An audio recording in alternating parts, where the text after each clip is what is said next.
नमस्कार शेतकरी मित्रांनो, सर्वप्रथम सगळ्यांना जय शिवराय। 3 जुलैला सुरुवात होणारे जे काही भाग असतील त्या भागांची नावं, त्या तालुक्यांची नावं ह्या व्हिडिओच्या शेवटपर्यंत आपण पाहणार आहोत। आणि विशेषतः जे काही स्वरूप आहे वातावरणाचं, जे काही राज्यामध्ये जोराने वारे वाहत आहेत, अनेक जणांच्या चिंता वाढतात।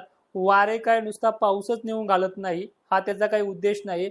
वारे पाऊस सुद्धा घेऊन येतात आणि जवळच अरबी समुद्रामध्ये कमी दाबाचा किलोमीटर लांबीचा जो काही कमी दाब बनतो आहे त्याचा फायदा विदर्भ आणि खानदेश पश्चिम महाराष्ट्राला सर्वाधिक जास्त बनणार आहे। आणि याच्यामुळेच या भागामध्ये पावसाची जोर हे उद्याच पासून वाढणार आहे। आता सगळ्यात महत्त्वाचं म्हणजे 3 जुलैला उद्या जोर वाढणारे भाग जे असतील त्या भागांची नावं घेऊयात। उद्या धुळे जिल्हा या भागातल्या जवळपास वाऱ्याचा जोर आणि मध्यम ते जोरदार पावसाची सुरुवात होईल।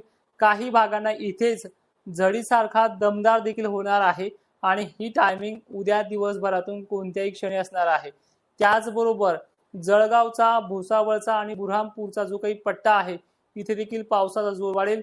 मलकापूर हा सतत सोडलेला काही गावखेड्यांचा परिसर जो आहे तो उद्यापासून घ्यायला सुरुवात करेल। त्याचबरोबर बुलढाणा, खामगाव, अकोला देखील काही भाग जर सुटले असतील इथे त्या भागांची आवर्षण प्रणाली भागांची सुद्धा उद्या 3 जुलैला सुरुवात करेल। पहिल्याच दिवशी 3 जुलै आणि 4 जुलै ह्या 2 दिवसांमध्ये या भागांची व्याप्ती पूर्ण होईल। त्याचबरोबर चाळीसगाव, भुसावळ, मालेगाव, मनमाड आणि निफाड या भागांचा जोर सुद्धा जास्त असणार आहे। नंदुरबार, शहाद्याची जवळपास 70 ते 80% व्याप्ती ही या पहिल्याच दिवशी या खानदेशच्या ऊर्जा कोपऱ्याची देखील असणार आहे। श्रीरामपूर, अहिल्यानगरचा परिसर, पैठण आणि गंगापूरला जे काही सातत्यानं सोडलेले भाग होते, गंगापूरचा समावेश याच्यामध्ये काही प्रमाणात आहे, पण पैठणमध्ये असे काही गाव आहे, ढाकेफळ वगैरे सर्कल, या भागात सुद्धा प्रामुख्याने हा पाऊस वाढणार आहे। पैठण बरोबरच अंबडला घेतलेल्या भागांपैकी सुद्धा सोडलेल्या भागांना देण्यासाठी हा पाऊस चांगल्या पद्धतीनं दमदार हजेरी राहू शकतो आणि याच्यामध्ये वारे सुद्धा आहेत। पण ढगांचा जो काही आकार आहे तो आजकाल ह्या 2 दिवसात जो झाला नाहीये तो उद्यापासून या भागांना वाढणार आहे। आणि विशेषतः ही माहिती तुम्ही इतरही शेतकऱ्यांपर्यंत पोहोचण्याचं काम करा। 2 वर्षापासून या चॅनलवरती काम करतोय, तर ह्या चॅनलचे 100K सबस्क्रायबर पूर्ण करण्याचे मी आज वैयक्तिक तुम्हाला बोलतो आहे, ते आपल्याला करायचे आहेत। आंबड, जालना, सिंदखेड राजा आणि देऊळगाव राजाला सुद्धा या सोडलेल्या भागांपैकी आणि घेतलेल्या भागांना सुद्धा परेशान करण्यासाठी हा पाऊस वाढणार आहे। मात्र याच्यामध्ये सर्वाधिक जास्त पद्धत जी पावसाची आहे ती नाशिक जिल्हा, पश्चिम, उत्तर आणि पूर्व हे भाग असतील। भोकरदन, जाफराबाद मध्ये सुद्धा अवर्षणग्रस्त भागांना सुद्धा याच्यामध्ये दिलासा मिळणार आहे।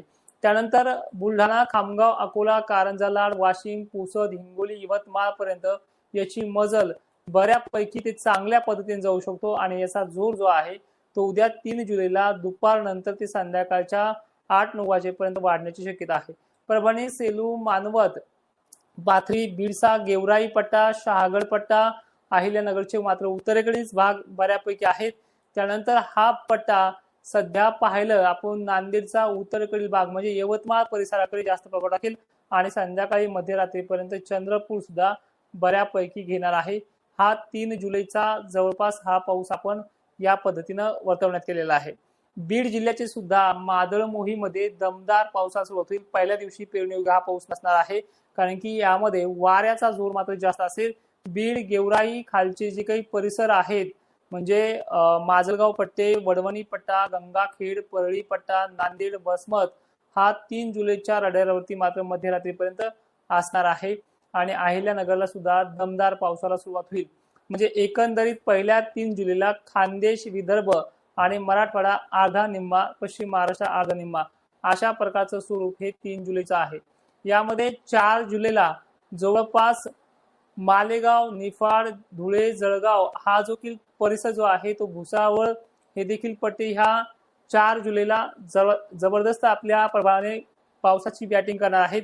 यामध्ये जवळपास सर्व तालुक्यामध्ये 4 जुलै म्हणजे शनिवारपर्यंत हा भाग येतील। म्हणजे उद्या 3 जुलै आणि 4 जुलै ही चांगल्या पद्धतीनं इथे सुरुवात करेल। त्याचबरोबर जळगावच्या सर्व तालुक्यामध्ये, संभाजीनगरच्या सर्व तालुक्यामध्ये आणि बीडच्या एकंदरीत सर्व तालुक्यामध्ये शनिवारी 4 जुलैला हा पाऊस सर्वाधिक जास्त प्रमाणामध्ये असणार आहे आणि येणाऱ्या तारखेपर्यंत तुम्हाला 5 तारखेपर्यंत हे सगळं कंडिशन समजून जाईल। मराठवाडा आणि विदर्भाचा जवळपास पेरणी केलेला भाग सुद्धा आणि पेरणीचा राहिलेला भाग सुद्धा यामध्ये बरा असेल, पण एक विनंती आहे की पाऊस पडल्यानंतरच पेरणी करा, चांगली ओल होऊ द्या, कारण की वातावरण जे आहे ते पूर्ण वाऱ्याचं आहे, काही ठिकाणी जास्त तर काही ठिकाणी मध्यम, पण पेरणी योग्य पाऊस याच्यामध्ये होणार आहे। पश्चिम महाराष्ट्र घाटमाथा सांगली सोलापूर कोल्हापूर पुणे या परिसरात मध्यम ते दमदारच पाऊस असेल। जर चांगला पाऊस होणार असेल, ही जी काही पद्धत आहे या भागामध्ये काही ठिकाणी या वाऱ्याचा जोर आणि काही ठिकाणी वाऱ्याच्या जोरामध्ये रान थापटून जाणं अशी प्रणाली जी आहे ती पुणे परिसर, अहिल्यानगर, संभाजीनगर आणि खान्देशला ही सर्वाधिक जास्त आहे। त्यामुळे या भागातल्या शेतकऱ्यांनी कमीत कमी 5-6 तारखेपर्यंत पाणी पडल्याच्या नंतर तो मग सातारा विभाग असू द्या, दक्षिण भाग असू द्या, याच भागातल्या शेतकऱ्यांनी पेरणीचा निर्णय घ्यायचा।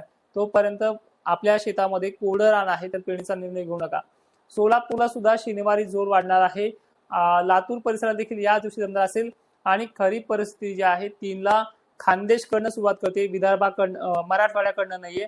जो दक्षिणी भाग आहे, जो दक्षिण मराठवाडा आहे यांच्याकडे म्हणजे जवळपास लातूर, सोलापूर, सांगली, धाराशिव या पट्ट्यामध्ये हलकाशे थोडे सटकारे राहतील, पण जे काही उत्तरेकडे गेवराई पासून विदर्भाकडे म्हणजे गेवराई ते बुलढाणा या जो मधला पट्टा आहे तो उद्या संध्याकाळपर्यंत दिवस मावळपर्यंत सक्रिय असेल आणि पश्चिम महाराष्ट्राकडून विदर्भाकडची मजल सर्वाधिक जास्त आहे। आता वाऱ्याचा जो जोर आहे तो जोर राहणार आहे, कारण की कमी दाबाचा पट्टा खूप तीव्र आहे आणि वाऱ्याच्या जोरामध्येच या पावसाच्या सरी कोसळतील। आता सर्वाधिक महत्त्वाचं म्हणजे आता उद्याची 3, 4 आणि 5 तारखेला यामध्ये प्रभाव कसा असेल। सर्वाधिक जास्त म्हणजे नाशिक जिल्हा, नाशिक जिल्ह्याच्या बाबतीत मी मागे सुद्धा एक पोस्ट दिली होती फेसबुकला, यामध्ये जायकवाडी धरणामध्ये काही प्रमाणामध्ये आवक राहू शकते, तर याची प्रचिती येणार आहे 5 तारखेला। नाशिकच्या इगतपुरी, त्र्यंबकेश्वर परिसर, निफाड, येवला, देवळा या परिसराबरोबर जवळपास संबंध महाराष्ट्रामध्ये या शनिवारी आणि रविवारी पाऊस हा होणार आहे आणि याच्यामध्ये पद्धत अनेक ठिकाणी पहिले 3 तारखेला आणि 4 तारखेला दक्षिण महाराष्ट्र मराठवाड्यात झडीसारखं बारीक असेल, पण 4 आणि 5 तारखेला आणि 6 तारखेपर्यंत हा महाराष्ट्र व्यापला जाईल। कुठल्याही पद्धतीचा हा पाऊस कमजोर नाही आणि विशेषतः खानदेशला भूतो न भविष्य, धुळे असेल, नंदुरबार असेल, जळगाव असेल, छत्रपती संभाजीनगरचा भाग असेल, अहिल्यानगर उत्तरेकडील भाग असतील, पश्चिम भाग असेल आणि बुलढाणा वगैरे भाग असेल, या भागांना कुठल्याही पद्धतीचा पाणी कमी राहणार नाहीये आणि विशेषतः उद्या आपण मंठा तळणी मार्गे जवळपास लोणारकडनं अमरापूर मार्गे शेगावला जात आहे। उद्या सुद्धा 3 जुलैला आपण तिथे भेट देखील घेऊयात आणि याबद्दल देखील माहिती पूर्णपणे चांगल्या पद्धतीने सांगू। तर आता लक्षात घ्या, जवळपास उद्यापासून स्टार्टअप होतोय फक्त खानदेशकडनं आणि विदर्भाकडनं। मराठवाड्याच्या गेवराई पासून उत्तरेकडील भागांना हिंगोली परिसर हा देखील भाग उद्यापासून सुरुवात होते। 3 जुलैची संध्याकाळपर्यंत बऱ्याच ठिकाणी दमदार हजेरी लावेल, पण मराठवाडा सरबदूसाठी 4 आणि 5 तारखे पूर्ण होऊ द्यावी लागेल। 4 तारखेला रात्रीपर्यंत हा पाऊस चांगला बरसायला सुरुवात करेल। काळजी करण्यासारखं मोठं कुठलंही संकट नाही, वाऱ्यामध्ये जो जोर आहे त्या जोराने हा पाऊस ऍक्टिव्ह होतोय। माहिती शेवटपर्यंत पाहणाऱ्या शेतकऱ्यांचे धन्यवाद आणि ही माहिती सर्व शेतकऱ्यांना पाठवण्याचा प्रयत्न करा। जय शिवराय।